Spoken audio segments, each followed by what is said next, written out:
ಪ್ರತಿ ಹಬ್ಬನು ಗ್ರ್ಯಾಂಡ್ ಆಗಿ ಸೆಲೆಬ್ರೇಟ್ ಮಾಡೋಣ. ಪ್ರತಿ ಹಬ್ಬಕ್ಕೂ ಹೊಸ ಹೊಸ ಬಟ್ಟೆಗಳನ್ನ ತಗೊಳ್ಳೋಣ. ನೆಕ್ಸ್ಟ್ ದೀಪಾವಳಿ ಅಂತೂ ಇಡೀ ಊರೇ ನೋಡ್ಬೇಕು.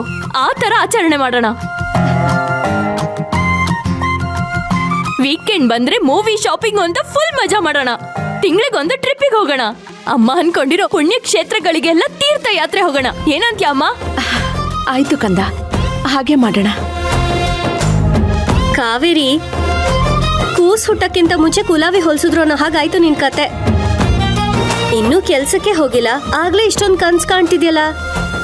ಕೆಲ್ಸಕ್ಕೆ ಹೋಗಿ ಸಂಬಳ ತಗೊಂಡ್ ಬಂದ್ಮೇಲೆ ಇದ್ರ ಬಗ್ಗೆ ಎಲ್ಲ ಯೋಚನೆ ಮಾಡೋಣ. ಇವಾಗ ಆಫರ್ ಲೆಟರ್ ಕೈಯಲ್ಲಿ ಇಟ್ಕೊಂಡು ಹಾರಾಡ್ಬೇಡ. ಈಗ ಸಿಂಪಲ್ ಆಗಿ ಹಬ್ಬ ಮಾಡೋಣ. ಬಂದು ಮನೆ ಕೆಲ್ಸದಲ್ಲಿ ಸಹಾಯ ಮಾಡು. ಏನಕ್ಕ ನೀನು ದೊಡ್ಡೋಳಾಗಿ ನೀನು ಅಮ್ಮ ಇರ್ಬೇಕಿದ್ರೆ ಇನ್ನು ಚಿಕ್ಕ ಮಗು ನಾನು.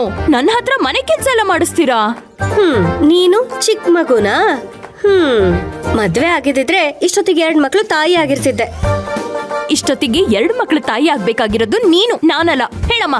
ಅಯ್ಯೋ, ನಿಮ್ಮಿಬ್ರ ಮಧ್ಯೆ ನಾನ್ ಬರಲ್ಲ. ಅಕ್ಕ ತಂಗಿಬ್ರು ಏನಾದ್ರೂ ಮಾಡ್ಕೊಳ್ಳಿ. ಅಮ್ಮ ಒಂದ್ ಕೆಲ್ಸನೂ ಮಾಡಲ್ಲ, ಬರೀ ಕತೆ ಹೊಡ್ಕೊಂಡ್ ತಿರ್ಗಾಡ್ತಿರ್ತಾಳೆ. ಎಲ್ಲ ಕೆಲ್ಸನೂ ನಾನೇ ಮಾಡ್ಬೇಕಾ? ಅವಳಿಗೂ ಹೇಳಮ್ಮ. ಹೌದು, ದೊಡ್ಡೋಳು ಅನ್ನಿಸ್ಕೊಂಡ್ಮೇಲೆ ನೀನೇ ಮಾಡ್ಬೇಕು. ನೀನೇನ್ ಬೇಜಾರ್ ಮಾಡ್ಕೋಬಿಡಮ್ಮ. ನೆಕ್ಸ್ಟ್ ಮಂತ್ ಇಂದ ನಿನ್ ಕೆಲ್ಸಕ್ಕೆ ಒಳ್ಳೆ ಬಹುಮಾನನೇ ಕೊಡ್ತೀನಿ. ಬಹುಮಾನ ಬೇಕು ಅಂದ್ರೆ ಎಲ್ಲ ಕೆಲ್ಸನೂ ನೀನೇ ಮಾಡ್ಬೇಕು. ಏನು, ನನಗ್ ಬಹುಮಾನ ಕೊಡ್ತೀಯ? ಅಲ್ಲ ಪುಳಿ, ಅಮ್ಮ, ಅಯ್ಯೋ ಅಮ್ಮ.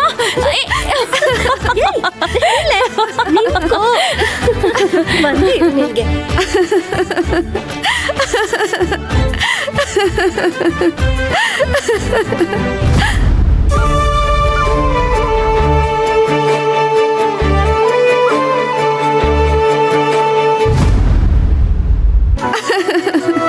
ಅಮ್ಮ,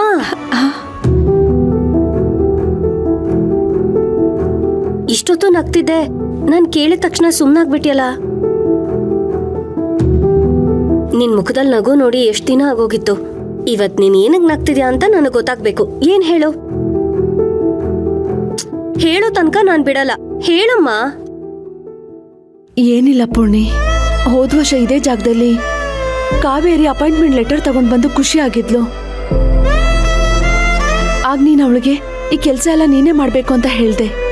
ಆಗ ಅವಳು ಇಲ್ಲ ನೀನೇ ಮಾಡು, ನಾನ್ ನಿನಗೆ ಬಹುಮಾನ ಕೊಡ್ತೀನಿ ಅಂತ ಅಂದ್ಲು. ಆಗ ನೀನ್ ಅವಳನ್ನ ಅಟ್ಟಿಸ್ಕೊಂಡು ಹೋದಿಯಲ್ಲ, ಅದೆಲ್ಲ ನೆನ್ಪಾಯ್ತು. ಅದಕ್ಕೆ ನಗು ಬಂತು. ಹೇಳ್ದಂಗೆ ಒಳ್ಳೆ ಬಹುಮಾನನೇ ಕೊಟ್ಲಲ್ಲಮ್ಮ ಅವಳು, ಅದಕ್ಕೆ ಖುಷಿ ಪಡ್ಬೇಕು.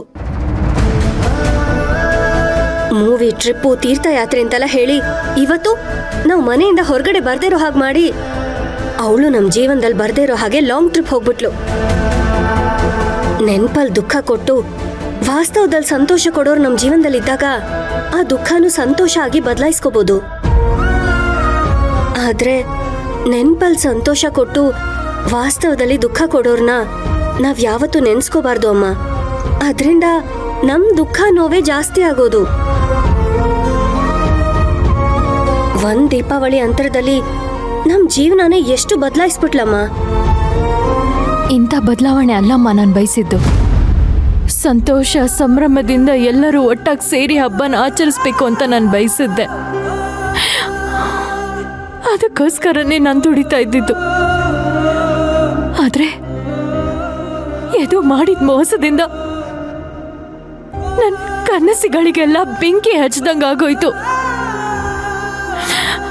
ಇದಕ್ಕೆಲ್ಲ ಕಾರಣ ಅವನೇ.